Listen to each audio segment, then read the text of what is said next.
when I think about leadership, of all of the leadership skills, how you communicate, how you put yourself forward, to me, that's maybe the number one. On this episode of Executive Edge, Greg is joined by Camille Batiste, an accomplished senior leader in supply chain. Camille served as the Senior Vice President of Global Supply Chain at Archer Daniels Midland. If I look back on my career, the element of the job that I've enjoyed most is the time that I get to spend investing in people. And I think as leaders, too, we have an obligation to elevate people and to help them raise their profile. To discuss her career journey, her transition from corporate to executive coaching, and key learnings from decades of experience. When I started my career, I never really thought about C-suite. It didn't even occur to me. I limited myself. So it's not just removing unlimiting beliefs, but also really dreaming about what could be, and what could be is always bigger than what you think it is. Hey everyone, welcome to this episode of Tenzing's Executive Edge podcast.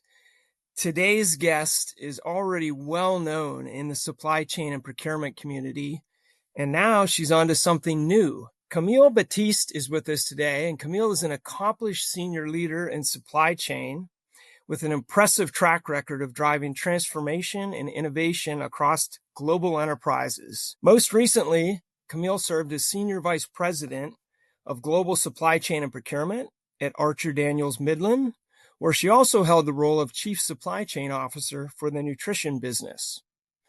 Prior to ADM, Camille spent nearly 2 decades at Honeywell, advancing from engineering to senior leadership roles across aerospace technologies and performance materials. Today, Camille is president of the Blackman Grant Group, where she invests in leaders and small businesses to help shape the next generation of industry trailblazers.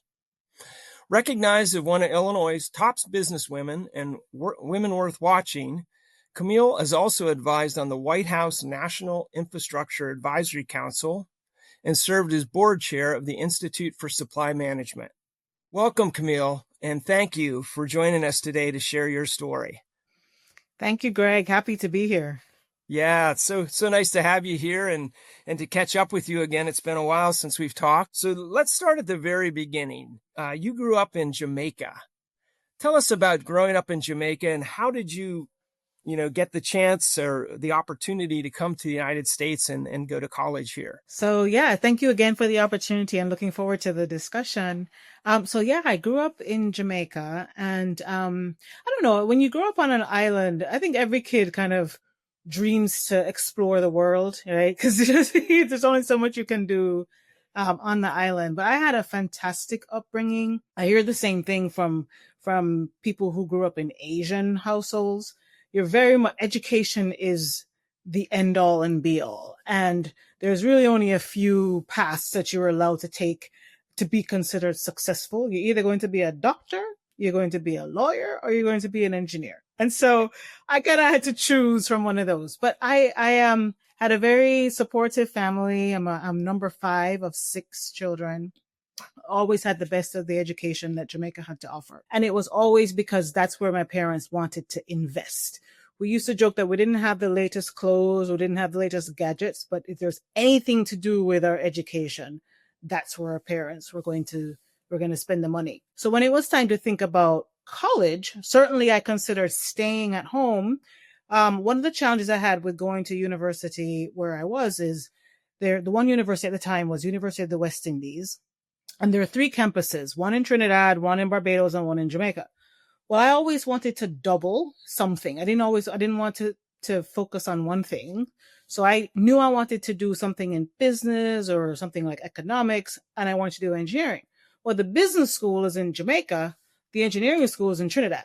So that wasn't going to work. So I also applied to schools here in the US and got a lot of support from school, got a lot of support from relatives that we had in the US. And they helped me select, of all the schools that I was going to, help me down select the ones that I was going to apply to. And ultimately ended up choosing Stanford at the very end. Yeah. And what did you study? What engineering discipline did you study at Stanford? Yeah. So interesting story. So maybe going back to Jamaica a little bit. So I was, Sure. I mentioned I was always a good student, always did very well, always chose the most rigorous and challenging program. So I got to Stanford with quite a bit of pride and hubris and thinking that I was just the best thing, not realizing that everybody at Stanford is brilliant and the top of everything.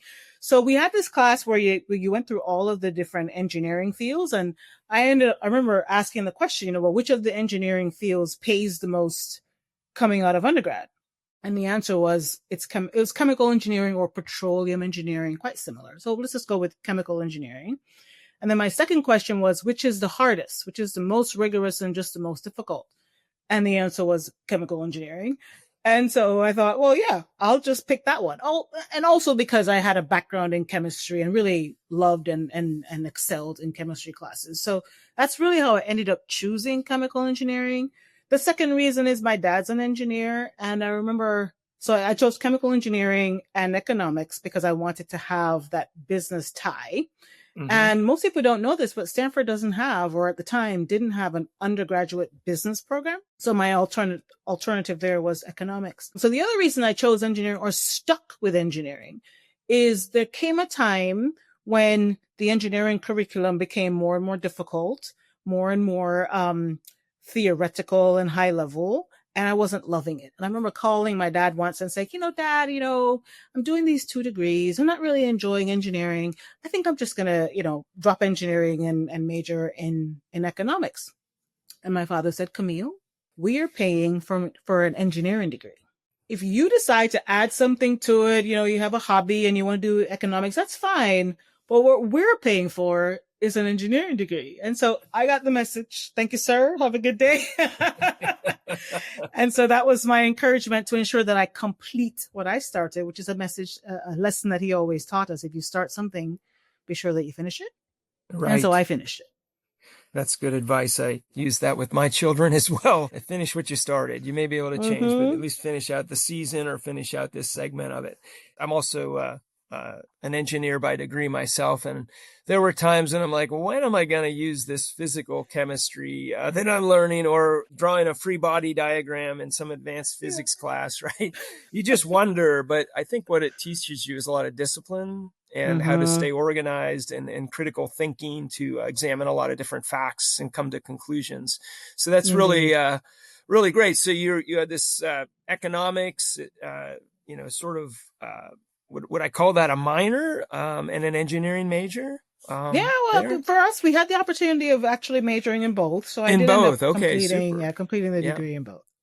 Figures at Stanford, they would have something that progressive. So that's great. So you graduate from Stanford with your engineering degree and your economics degree. And then where do you go from there? Yeah. So when I was finishing Stanford, I think Jamaica has a problem, and I unfortunately ended up contributing to that problem. And the problem is called brain drain. So a lot of students like me, they want to explore the world and they end up staying wherever they went and not really moving back. So I had the desire to move back home. And when I graduated, it was sort of halfway through the year. It was December, not June. So I recognized that I wanted to kind of take a bit of a break from all of the rigor of, school. And one of the things I always wanted to do was to give back through teaching. And in Jamaica at the time, you didn't need to have a teacher's credential. You didn't have to be trained as a teacher. You just need to have a degree in the subject to be able to teach. And so I reached out to my high school and, offered my services. And I said, hey, look, I would love to be able to teach if I can, if you have room.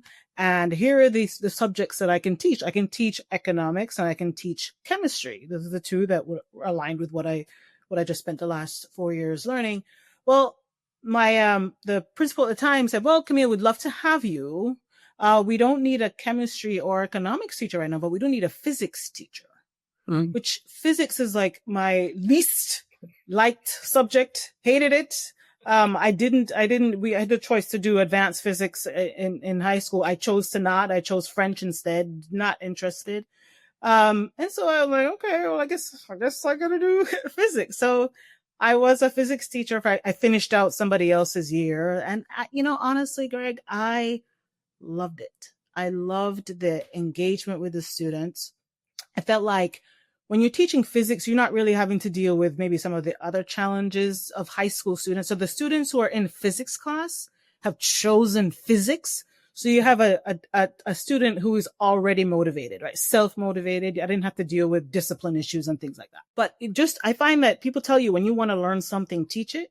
That's very true. I found that some of the concepts came more to life for me as I was preparing content or preparing lessons or even answering questions of the students.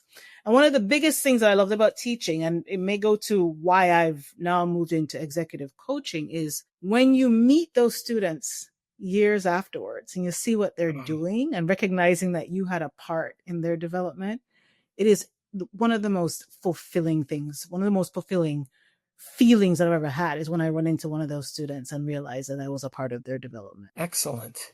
So very, very rewarding experience, it sounds like. But you didn't stay in teaching. I think your dad might have intervened again.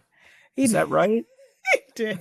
He did. So he said, I mean, I would have, like I said, I would have stayed. I loved it. And it didn't pay a lot, to be fair. It really did not. And I think that's unfortunate. So Dad, again, said, I see that you're enjoying teaching and that's great. I love to watch that. But, you do have this degree that you need to use. And so I did take some time while I was teaching and applying for engineering jobs on the island. And unfortunately for me, that was just not to be, right? So either I had an offer, but it wasn't in the right place, or maybe the compensation wasn't great.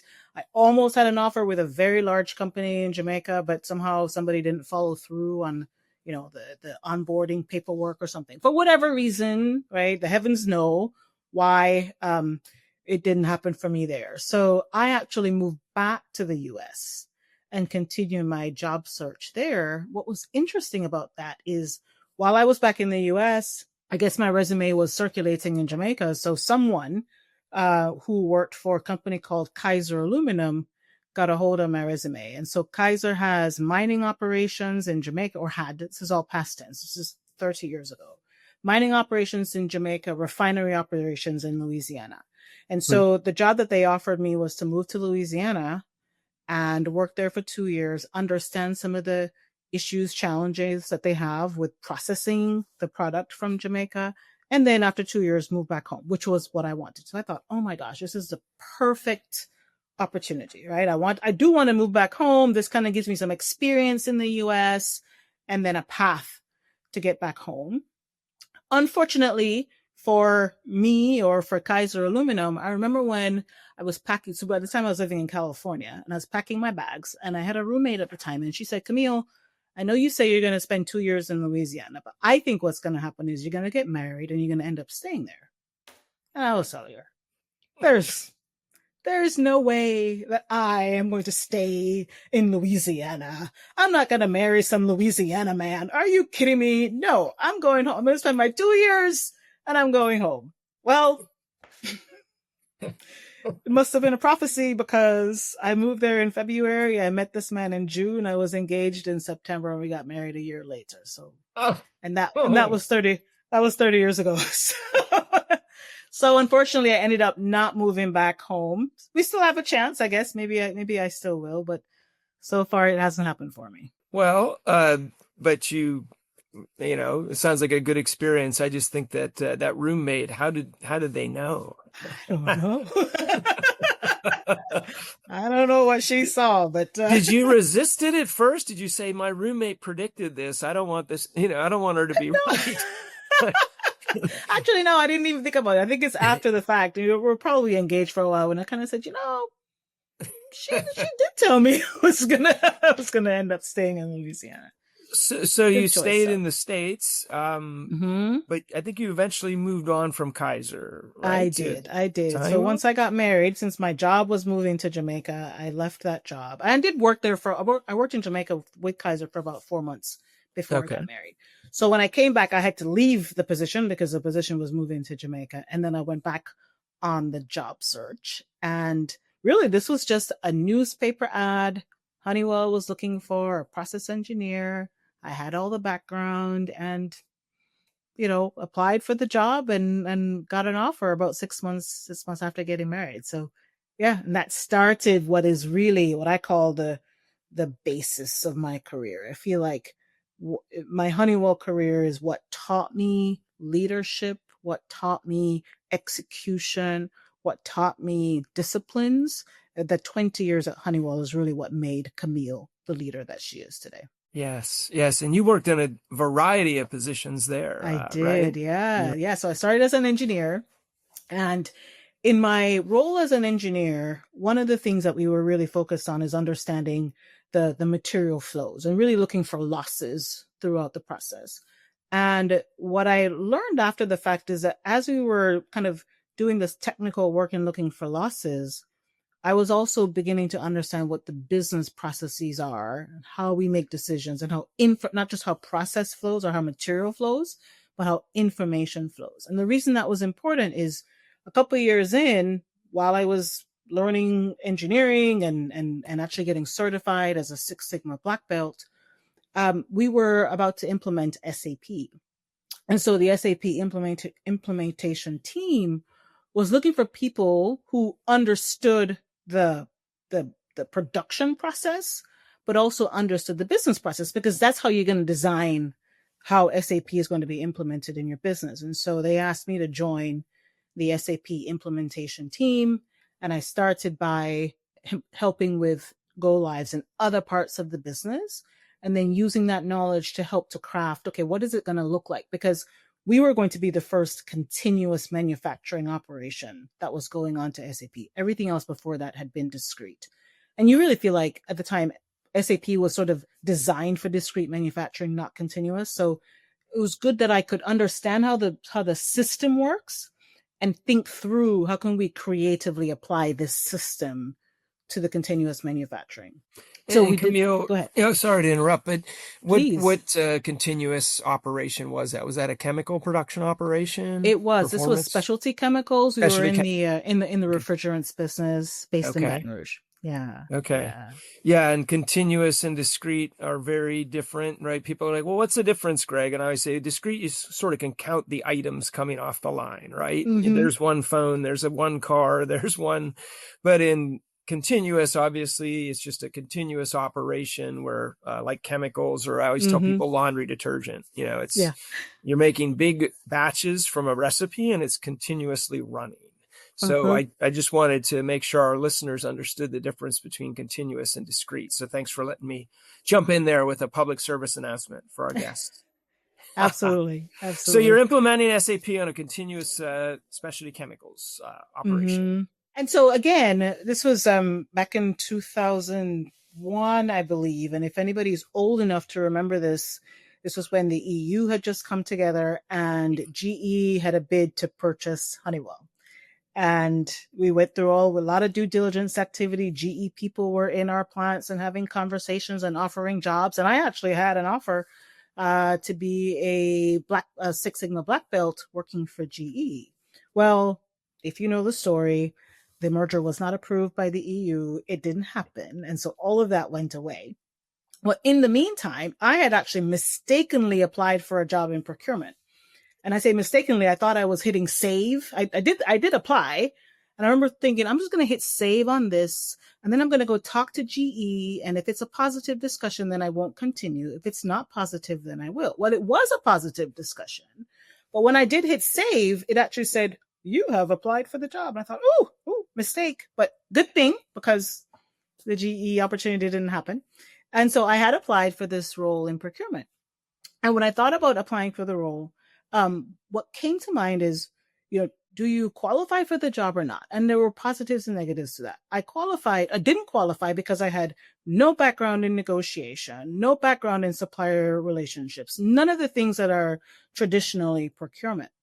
But what I did have was I knew the process. I knew how the system worked, and the people in procurement didn't. I was on the team and we had just implemented SAP. So I brought that knowledge to bear. And the other thing that I brought was I understood the customer of procurement. Coming from a plant, I understood some of the challenges. I understood challenges working with procurement.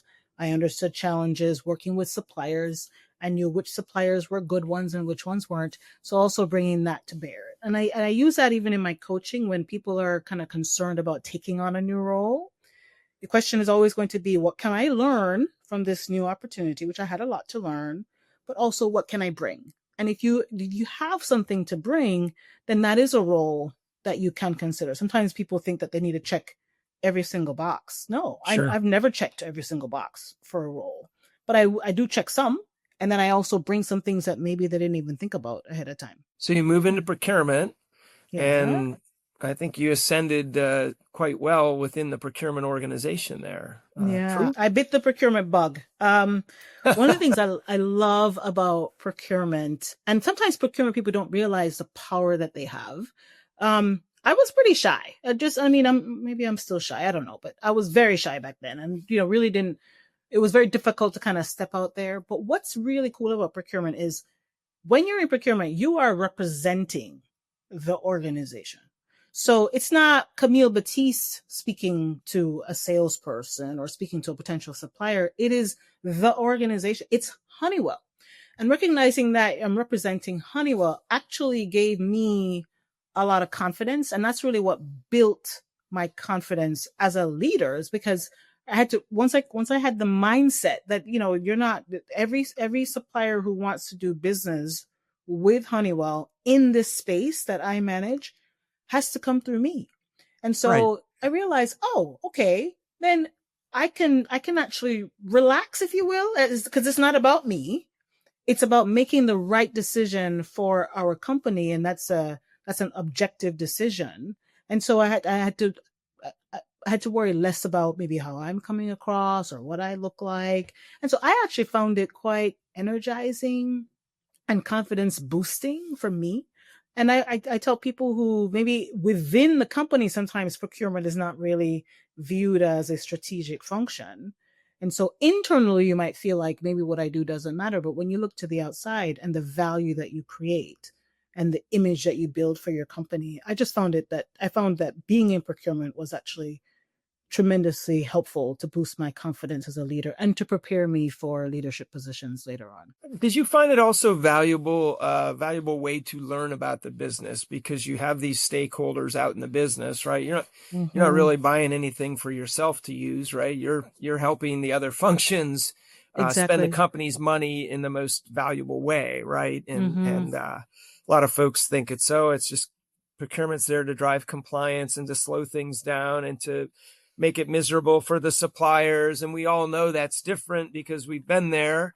It's really about, how do I extract the most value for the money that the company, in this case Honeywell, is spending on this supplier, right? Yeah. And I think it's great to go out and that's how you kind of can learn the business and learn what the business needs by being in that position. So did that expand your knowledge of the business?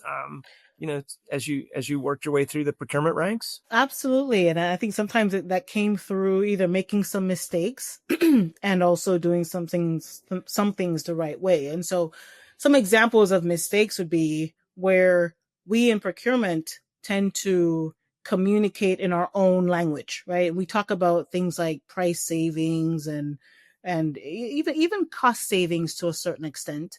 And what I came to learn is that sometimes when you're talking to your stakeholders, while these things may be objectively important, yes, you want to save price, you have to save on costs, but why? And there are times when I think about the reason that I'm doing something that could actually influence what it is that I target. So as procurement, sometimes we sort of lean on price, but is price really the lever that I need to lean on? Because sometimes the lever is going to be differentiation in our offer to the customer, or the lever can be speed. And so while you may have to pay a little bit more for speed or pay a little bit more for differentiation, but that's how we create value. And so that's something that I would say I learned first from doing it the wrong way and always just sort of leaning in on price. And then, of course, I had business stakeholders who, some in nice ways, some not so nice, educated me that price only may not necessarily help the business overall. And so I think learning that lesson helped me then to build my brand within the company, that this was a procurement person who could speak the language of the business and look at procurement problems with a business lens. And so you ascended ultimately to, I believe, VP of Sourcing Operations at Honeywell, right? And then then you made a change after many years there. You moved on to Archer Daniels Midland. What happened there? Yeah. Connect So those two stories for us, please. sure. So I started in the chemicals division of Honeywell. It was called PMT at the time, performance materials and technologies. Yes. And during my Honeywell stint, I also moved over to aerospace. So relocated from Baton Rouge, Louisiana to Phoenix, Arizona, and led indirect, and then had this role as a leader of sourcing operations. And I would say one of the things I love about Honeywell is that Honeywell is always going for continuous improvement, excellence. And what we built at Honeywell, and I can only speak for, Honeywell as of the time that I left, I thought was a well-run, well-executed procurement function, whether it was at the business level or even at the corporate level. And we got there through a lot of trial and error, right? So we tried different things. We tried things on, efficiency of procurement and different levers that you pull with regard to supplier relationships. And I still feel that Honeywell has an excellent procurement organization. And so you have to think about, okay, well, how could we make this even better than it is? And I think I got to the point where I recognized that there was no role within procurement at Honeywell that was desirable for me. It was either something that I've already done or something that maybe, yes, it would be an improvement, but not something I'm interested in doing. But we had sort of reached this level of excellence. So when the call came from a recruiter to consider this role at ADM, what was interesting to me is that procurement at the level that we were operating at Honeywell was a new concept for ADM. They knew that there was power in procurement. And let me just preface this to say that when I talk about procurement at ADM, this is the non-commodity side of procurement, not the trading in commodities. Everything was not traded, right? Right. So the processes that we had built and the systems and the rigor that we had built at Honeywell over years were not there at ADM. And so there was an understanding that there is value in having a professional view and a professional implementation of good procurement at ADM. So there was a hunger for that, but they didn't have it built. So why I thought this was a good opportunity for me was, while I grew up in procurement at Honeywell, there's certain things that maybe I would have done differently. So I spent my time at Honeywell implementing someone else's vision for what good procurement could be. And so the opportunity at ADM to lead procurement was to implement procurement with Camille's vision. And there were some things that were different with Camille's vision versus what I grew up with. And one thing in particular was around supplier relationships. I really wanted ADM to, while we wanted to extract value, we wanted to be sure that we were doing that in partnership with our suppliers and not as adversaries with our suppliers. And so that was a major change that I wanted to make. The other thing is I took a lot of learning from Honeywell. So we talked about how can it be more efficient? How can we automate some of these processes that are manual? We had almost everything was manual when I got there. And one of the choices that we made was to rapidly automate some of the manual activities and eliminate low value added work. That was a big part of the vision at ADM. Yes. So I'm detecting a theme. First, you picked the hardest engineering course to go to, right? Chemical engineering. And now you said, I'm not content to, sort of ride it out at Honeywell. It seemed like you weren't feeling challenged, and there wasn't a job that they could offer you at that time that would keep you challenged. So you sought a new challenge, right? To really build a function from the ground up at ADM. And and how many years were you there, and what are some of the key things that you maybe learned and implemented maybe as far as transformational changes? Sounds like you put the basics in place when you first got there, right? Mm-hmm, mm-hmm. Yeah. So I'll go back a little bit to Honeywell. I don't know that I wasn't challenged. I wasn't intellectually challenged. That's true. But I think that there were maybe process challenged. Yeah, there were challenges. I don't want to walk away. I don't want to say that was I bored? No. We had a lot going on. It was just maybe a difference in opinion on the direction, and just I feel like we could have done some things a little bit differently. But coming into into ADM. So I came in kind of thinking about where do we want to be? And we got some external help to kind of identify what good should look like when it comes to all these different categories, whether it was the organization design, the size of the organization, the savings targets, the percent of spend that we manage, all the things that procurement, all the metrics that procurement organizations measure.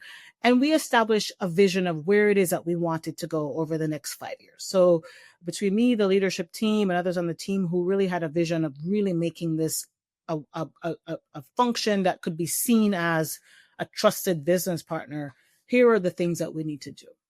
We were actually fortunate then 1 year in that we actually had, as a company, a broader enterprise transformation with help that we got from the outside. And what that did for me as a new leader, it helped to accelerate some of the things. So the 5-year strategy became a 2.5-year strategy because we had that outside help, and that outside company could help us better communicate the vision and the business case, and also better connect the stakeholders to what we were doing. So I think before it was a bit of an uphill battle, if you will, because we were convincing people, hey, if you bring procurement in here, there's an opportunity. Hey, if you engage us here, you have this opportunity. Where because we were in an enterprise transformation, where we all had a challenge to identify value, we found that those relationships moved along a whole lot faster than they would otherwise. So the lesson there for me is that I've seen, and we had some of this as well in that transformation, where we had people in the org who were saying, well, yeah, but we don't need the outside help. We're already on this trajectory. They're just going to come in and take credit for, what we've already done. And I saw it a completely different way. I was like, come on in. Because of all the things that we're doing and we want to do, you can help us in crafting the message. You can help us with change management. And ultimately, we're going to move a whole lot faster with your help than without the help. So I certainly took advantage of the help. And I think that helped to raise a brand of procurement, because they also helped to share, hey, did you know procurement's doing this? And did you know we can do that? And, so I felt like we got a whole lot of help. So while I take some credit for the transformation at ADM, I think the outside party also deserves some of the credit. Well, but it seemed you needed to support it and get on board, and you saw it maybe as a way to accelerate, right? You said from 5 years of transformation to 2.5, right? So you caught a tailwind there that helped propel maybe your agenda and your mission along further, right? Yeah. For sure. And there's wisdom in that, right? It's not all leaders will do that. So I think that there is something, if there's a lesson to be learned there, it's take advantage of the opportunities that come across your desk. And that was a big one for us. Super. And you were also the chief supply chain officer for nutrition there, right? So did you get much into what I would call traditional pure play supply chain stuff? Everybody's like, what's the difference between procurement and supply chain? And some people say procurement's part of supply chain. But supply chain, most people think of logistics and warehousing and inventory management, right? Procurement's more like, well, what are you buying? So how involved did you get into, the quote unquote traditional supply chain activity? So by the end, very. But the story was, so after doing a nice job in procurement, I certainly was offered several different opportunities within ADM to do something different. And the first one was a role in the nutrition business, and it was called nutrition optimization. And to this day, when I tell people about that role, they think that I was like some kind of dietitian, optimizing your nutrition. And that's not the job at all. So this was within the nutrition business, but the role was to optimize the assets and the way the business is run. And so I reported to the president of that business. And I was also gifted a team, if you will. And as I got to learn the team and what they were doing, it became very clear that the team was doing supply chain planning.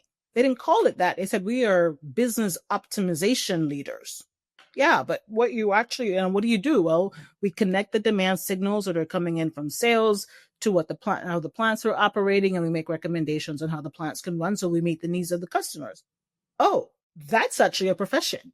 And it's called planning. And so through that and recognizing that within our nutrition business, the supply chain is really more of a traditional supply chain that most people would have learned in school or, have operated in different companies, that's unique in ADM because ADM is a commodity trading company.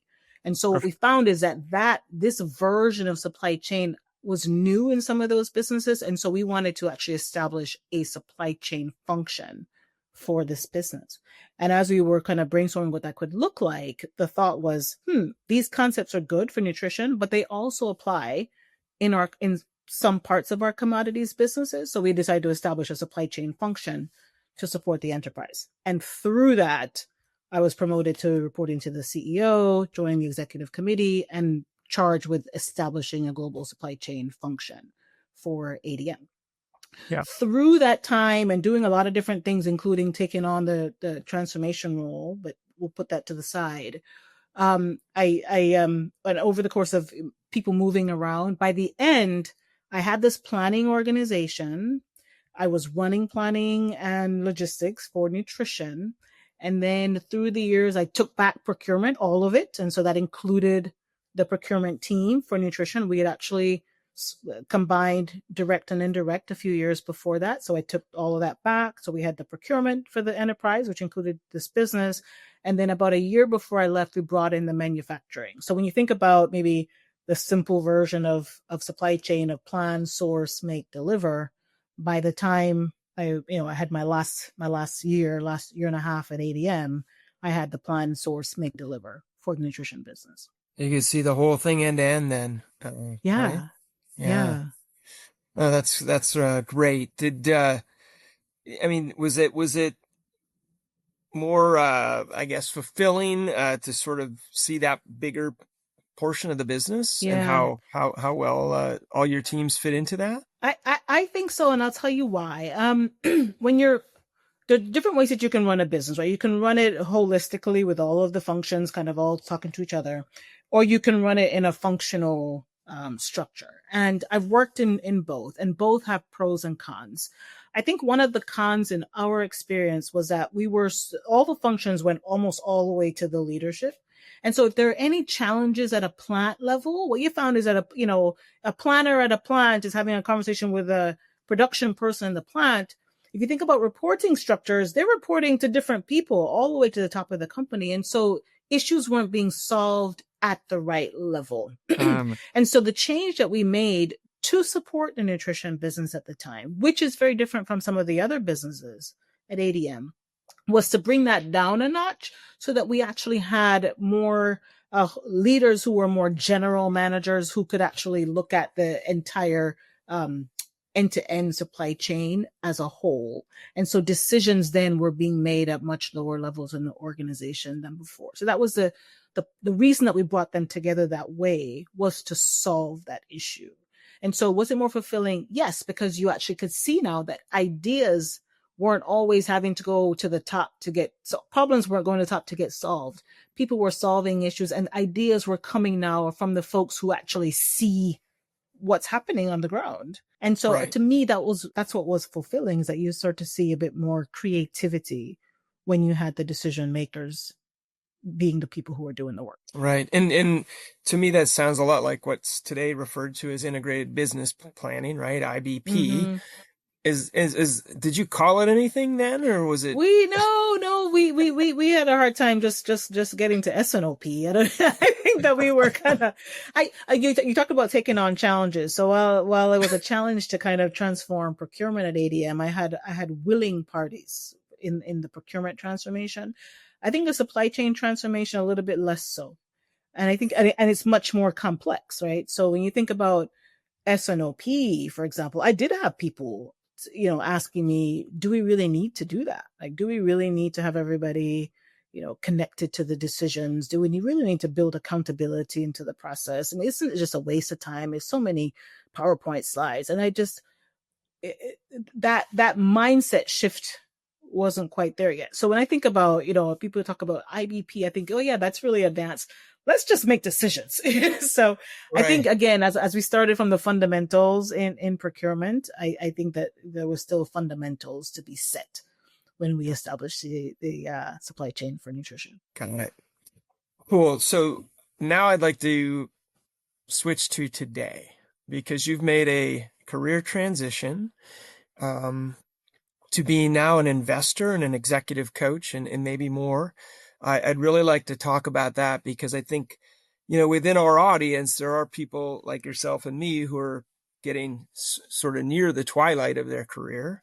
And it seems like you've really made a decision deliberately to do something different and something that's really interesting to you. So I want to make sure we give our audience time to hear about how you made the transition from that corporate world into being, I guess I'll call you an entrepreneur now, right? Mm-hmm.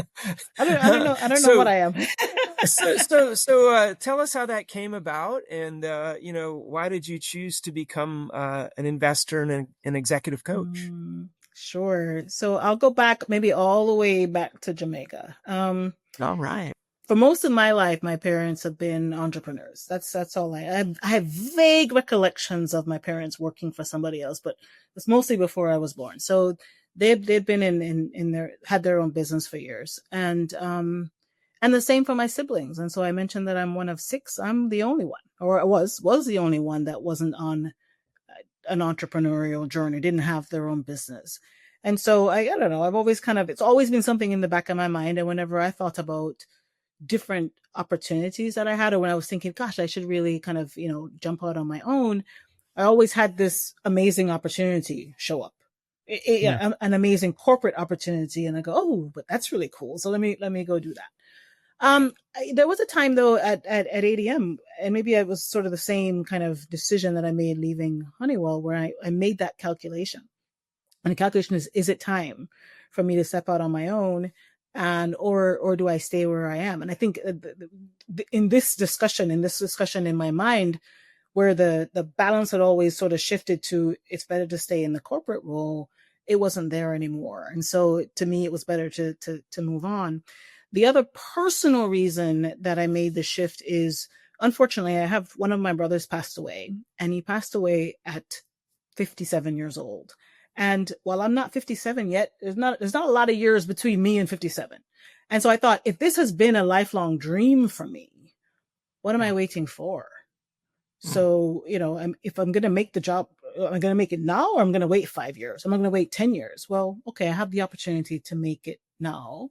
And I remember when I was leaving, somebody else said, what exactly are you going to do? And I said, I don't know, because I don't have time. I don't have the mind space to even think about what I want to do. So I need to be able to walk away, really clear my mind, and think about what really drives me and really where I want to be. So I choose investor and I choose coach, and I'll tell you why.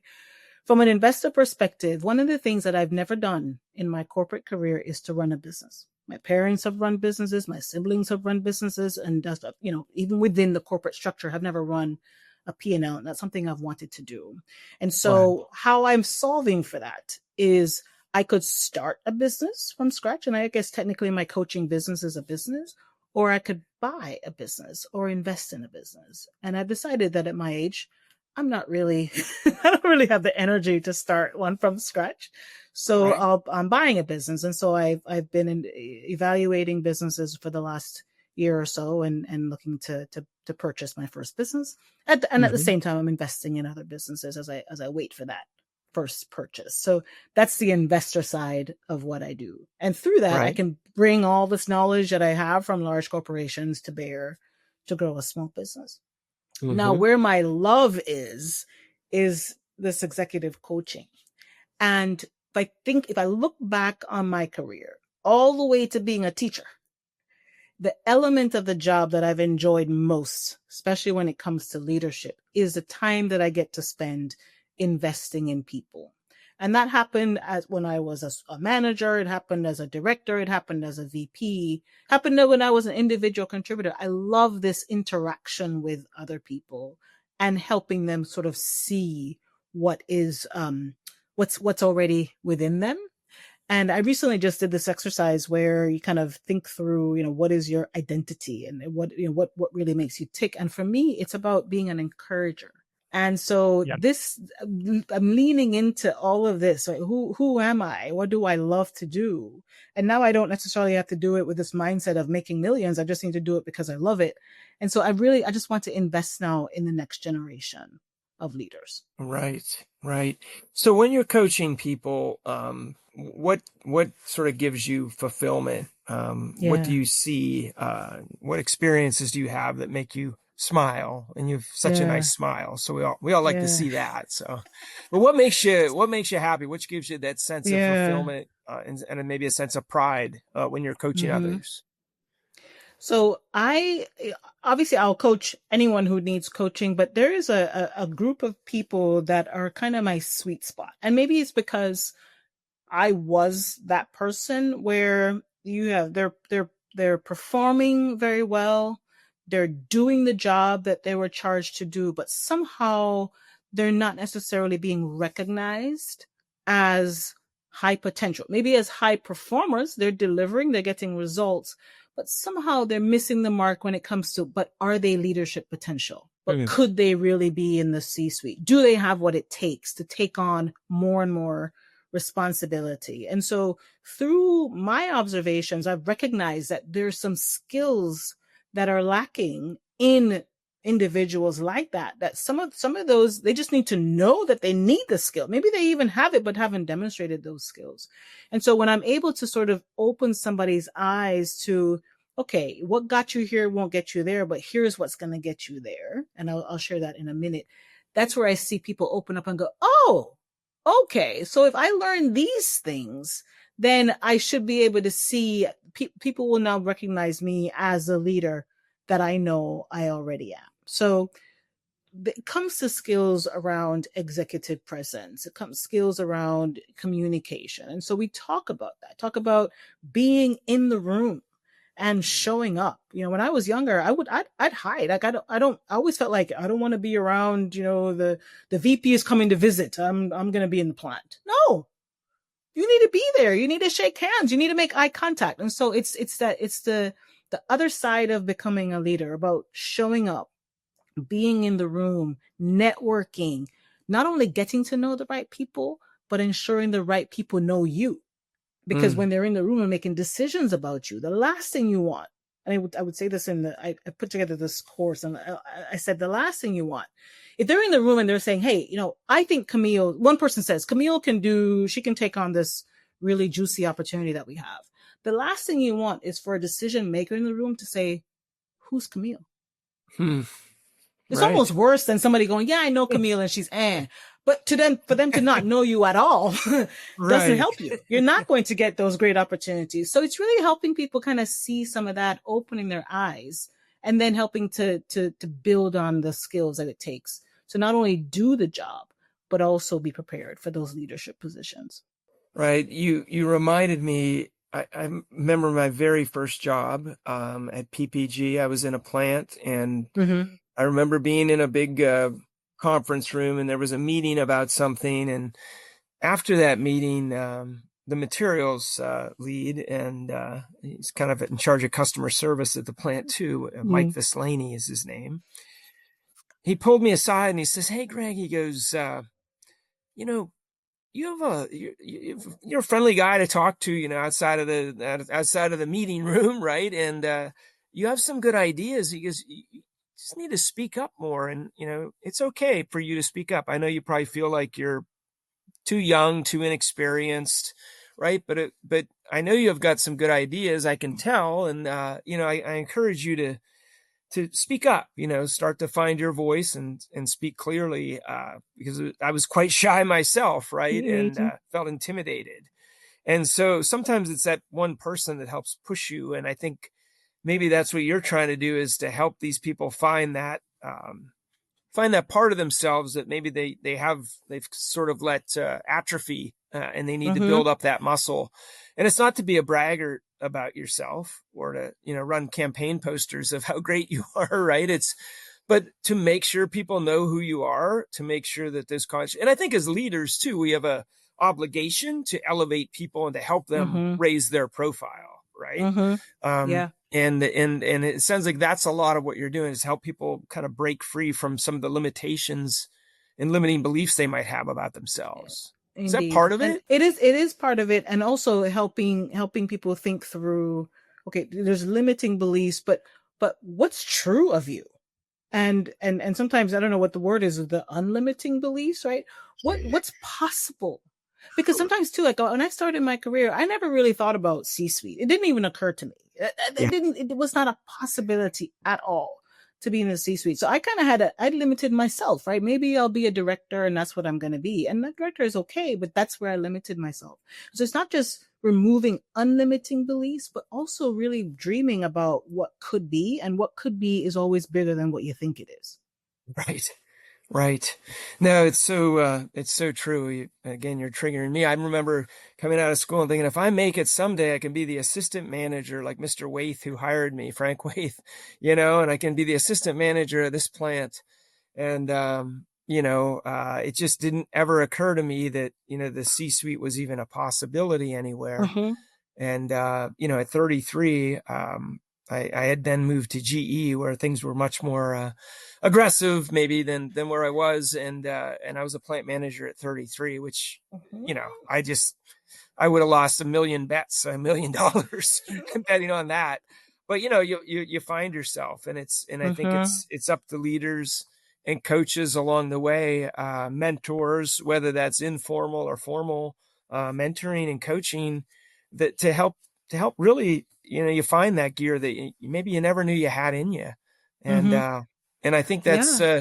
it's a big focus of what you're doing now, right? Is to help these folks really find what they need to really confidently, talk about their value Yeah. and be an advocate for themselves, right? I love the term that you use about speaking up, right? Because it comes up in the meeting, in negotiations, whether it's negotiating for your company or negotiating for yourself. It's so important to me when I think about leadership. Of all of the leadership skills, and there's a million of them, to me that's maybe the number one: how you communicate, how you put yourself forward, because you're Right. not only representing yourself, you're representing an organization. And so when I coach, I really hone in on that, because if you can master that, the others will come along, but that one is something that I really have people double down on. I think that's so important. So it's awesome. So people know how to get a hold of you if someone's interested in your coaching services, and wants to contact you. What's the best way for them to find Mhm. Camille? I know you're on LinkedIn. That's the first one. So if you just send me a direct message on LinkedIn, I respond to all my messages. So that's one Great. way. She does. Or I'm here to tell everyone that's she right. does. Or you can go to my website. It's camillebatiste.com. And if you go to the website, you can actually sign up for a free coaching session with me. Oh, great. Super. So you're giving people a chance to try before they buy. Exactly. Exactly. Fantastic. So fantastic. So Camille, look, I always, I've taken, on the last couple episodes to, bringing up a moment of gratitude. I think we've all had people in our career that we are very grateful for. You certainly had a stellar career, and, you're on I guess your next thing here, your next, journey in your career. But as you look back, and some folks have a tough time doing this because they don't want to single out one person.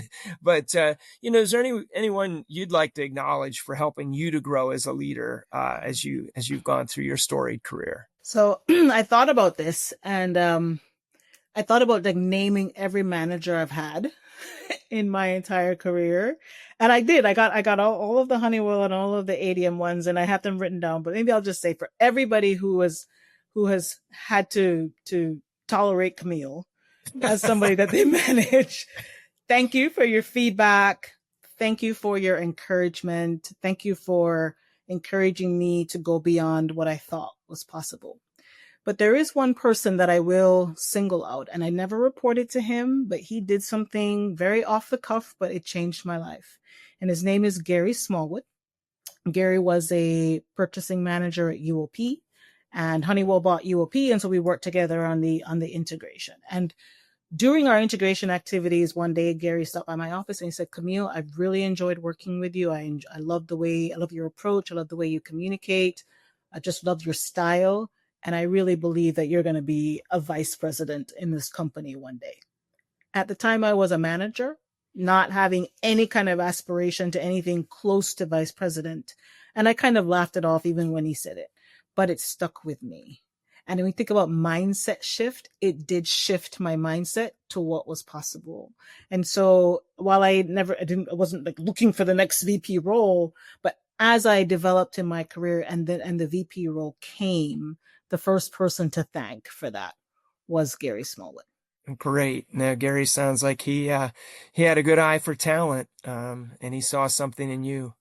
And I really think that's an important function of a leader too, right? As I coach people informally, I say, make sure you look out for the next generation, and you're helping them to maybe see around some corners you wish you could have seen around, and really understand what's happening big picture. I think that's an obligation from every leader. So that's great for you to acknowledge, Gary. And I'm sure you've had a long list of great people that you've worked with at Honeywell and at AMD through the years. And it's very nice for you to recognize that they're a big part of your growth as a person and as a leader. Indeed. So that's super. So Camille, it's been fantastic talking to you today. Thank you again for joining us on the podcast. And I wish you nothing but success and great luck. And I don't think luck's going to factor into it much with you, but all the best as you look to grow your business and really seek fulfillment in this next phase of your career. Really, really great to talk to you today. Thank you, Greg. It's been an honor. I really appreciate it. All righty. You take care, and until next time.